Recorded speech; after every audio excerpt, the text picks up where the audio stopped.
Welcome back to Grant's Gaming Corner, ladies and gentlemen. Sorry, wrong corner. Welcome back to Grant's Cooking Corner, ladies and gentlemen. We're giving you guys the Cooking Corner episode that you guys have been asking for. We're doing a bit of a family recipe, something that we've done in our family for a little while now. It's called Twinkie Moon Pie. It's a pretty simple recipe. Just requires a little bit of vanilla pudding, a little whipped cream, some graham crackers, and the chocolate icing topping, which we'll get to whenever we get down to the end. It's worth it. So yeah, we're going to be making one of our own family recipes to give you guys something a little different for the channel. So hopefully you guys enjoy this. And let's go over the ingredients. So for the Twinkie Moon Pie, we do need 1 family pack of Jell-O vanilla pudding. Don't do the hot cooker, just do the instant make. Of course, we're going to use milk to make it. We're going to layer it between some layers of graham crackers. I prefer regular old Nabiscos. It seems like they work best as far as the flavor goes, but you can use whichever honey grams you want. Be careful about getting some of the other flavors. They will mess up the taste a little bit as far as doing the chocolate or the cinnamons. Honey has always been my preferred because it gives it that base flavor. And then we're going to mix the pudding and the whipped cream together to actually make the filling, which will go in between the layers of graham crackers. And we'll top it all off with a little melted chocolate icing that gives it just that little extra sweet flavor. Alright, so we're going to start with the vanilla instant pudding mix. We're going to go ahead and dump it into the bowl, along with the top piece that we used to cut it open from. Okay, you got to add a little extra protein in there, right? Alright. Now, I'm going to stick everything back in its boxes as we go, just because I like to keep tidied up. 3 cups of milk, because of the fact that's how you make the instant pudding. So, we're going to mix in the 3 cups of milk. And I always like to whisk this up and get it started into turning into the actual gelatin. Run a little water in your milk cup, ladies and gentlemen. Don't let your milk cup get sour in the sink. Alright, so let's start setting up our gelatin. Work out your clumps. Make sure it's good and smooth for gelatin. Now you do not have to set this part just yet. I know it's instant pudding, you're supposed to be able to set it for about 5 minutes, but I always like to add my whipped cream in first, my Cool Whip in first, whatever you're using. And in this case, 1 large family pack of gelatin, which is a 5.1 ounce pack, works just fine with a 8 ounce, I believe. What is it? Yeah, 8 ounce Cool Whip. It's going to be the right mixture to make a good balance. At least that's what I was taught with this family recipe. So we're going to mix this up real good, make sure we got no chunks left.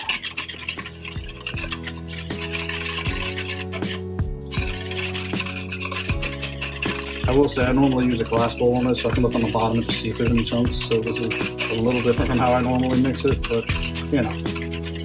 For you guys get the green bowl. You guys get the fancy stuff.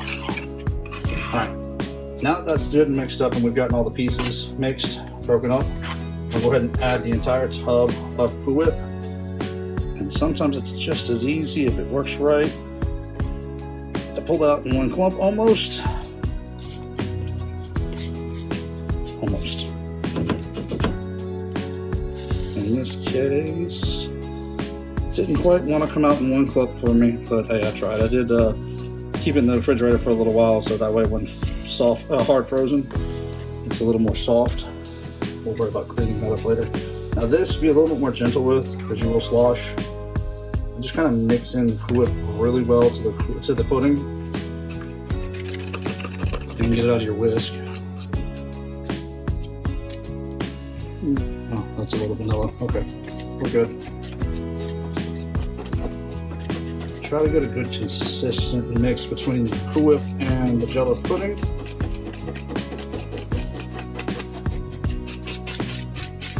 And once you get everything good and mixed up, then we are going to chill it for the 5 or 10 minutes that the instant pudding says.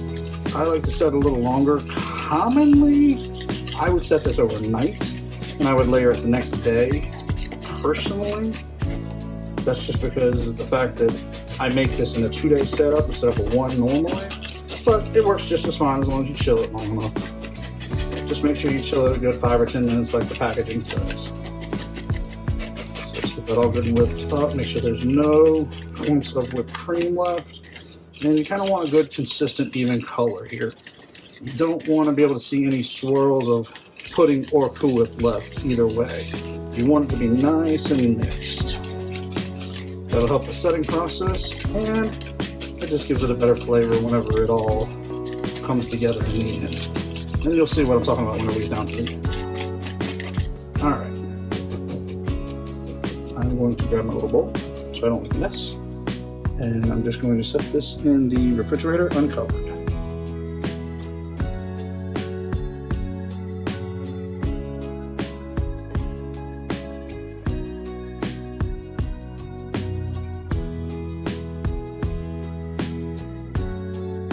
Alright, ladies and gentlemen, now that our pudding is chilled, about 15-20 minutes for us and probably about 2 seconds for y'all, we're going to go ahead and start with layering the graham crackers in here.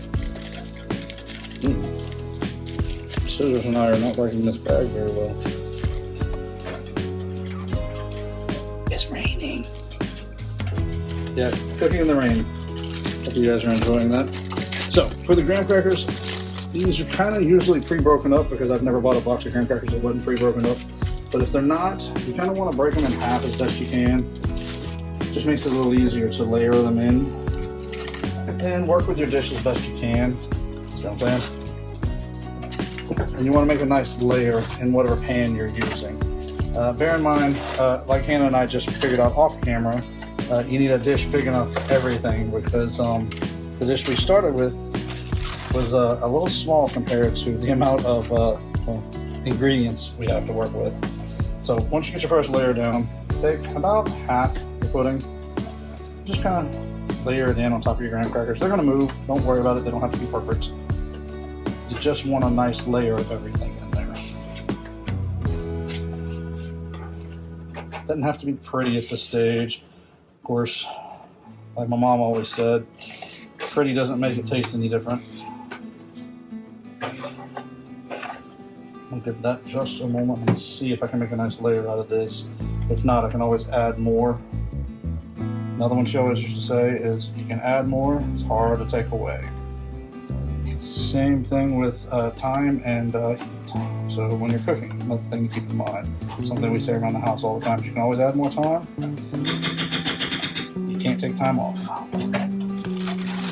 So I'm going to add another layer of graham crackers now. Now this layer won't move as much because of the fact that it's going to be laying right top off your mix.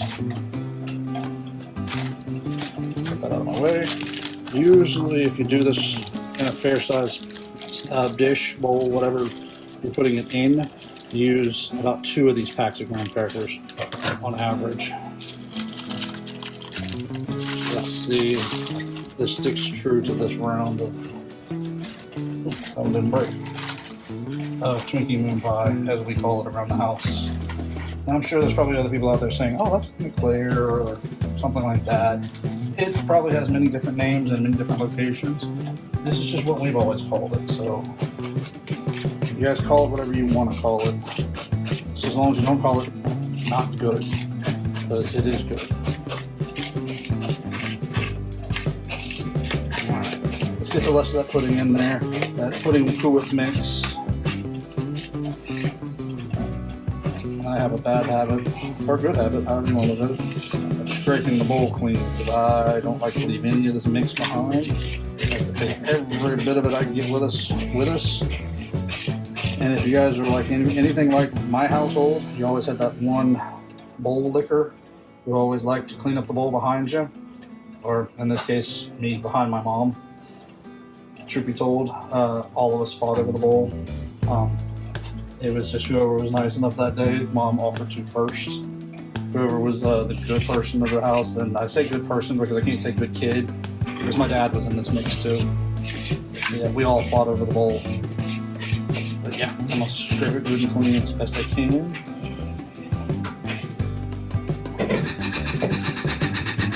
Try to get the rest of it off the spoon here without eating off the spoon. I sure want to eat off the spoon. One more layer of graham cracker, and then we're going to move into our chocolate icing topping. And the chocolate icing topping, it's going to be up to y'all. You don't have to put as much as I do. I like to put a nice layer, just because that's how we've always made it. It's how everybody expects it, and it's what we like around here. Also, I dump the graham cracker crumbs right on top. I have, on occasion, crushed up the graham crackers as well, so it's something that you can bear in mind you can do. And actually just dump them in there as crumble. All right, give us just a second. Let us heat up the chocolate icing, and we'll be right. So we're going to be warming up our chocolate icing, which is what we're going to use for our chocolate topping. You want to get it just nice and soft, so we're just going to start with 30 seconds here. While that's warming, I'm going to grab a knife to stir it with. You want to warm it for 30 seconds, and then stir it a little bit, and then warm it some more, because it's not going to be soft enough just yet. But you don't want to burn it either, because I have done that before, and burnt chocolate is not great. I don't know if you guys have ever had burnt chocolate. I'm just going to tell you now, burnt chocolate is not great. The other problem is with icing, it warms from the bottom up. So you got to kind of stir it from the bottom up to get the hot chocolate off the bottom, to get the I'm being directed here, so you got to get the hot chocolate off the bottom up to the top so that it warms all a little more evenly and you don't burn it. Then without making a mess, we attempt another 30 seconds just to kind of get it good and soft.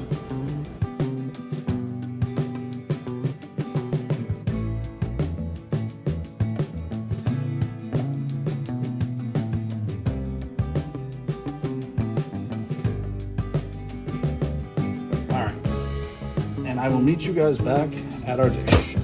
Alright, ladies and gentlemen, now we're back over at our dish, and our icing is well melted, and I don't have a clue if you guys heard the thing I said or not. It is what it is. We're going to just drizzle it. Now you can do it just a light drizzle like this, which a spoon works a little better.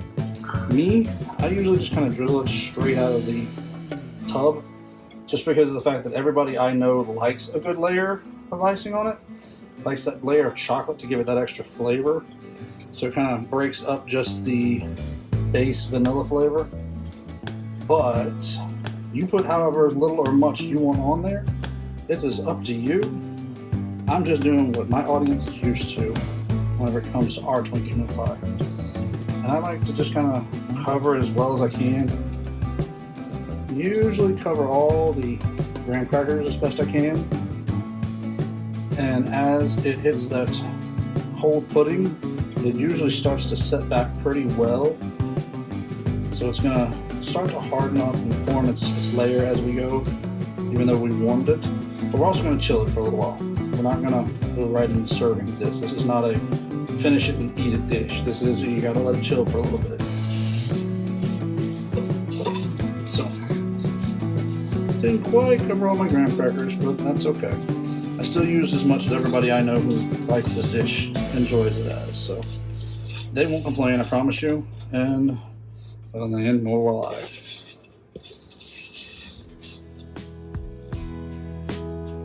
Alright, so now we've got that cleaned up, we're going to set everything aside. I'm just going to set this in the sink real quick because I'm going to make a mess with it not. And I'm going to go ahead and cover it and get it ready for the refrigerator for a little while. And then after about half an hour, leftover chocolate. Half an hour, an hour of setting, it would be about right to cut and slice. And you can just slice it with a butter knife. It's pretty easy, and serve it as just a standard sized portion, however big or small you choose to have. Alright, ladies and gentlemen, let's give it a test. Let's see just how this Twinkie pop, as it were, turned out as we get ready to share it with everybody. But you know, sometimes you just gotta make sure it's good to serve before you serve it. Fix that little bit right there. And you did it right. Graham crackers are still a little bit crunchy. That's the way they're supposed to be.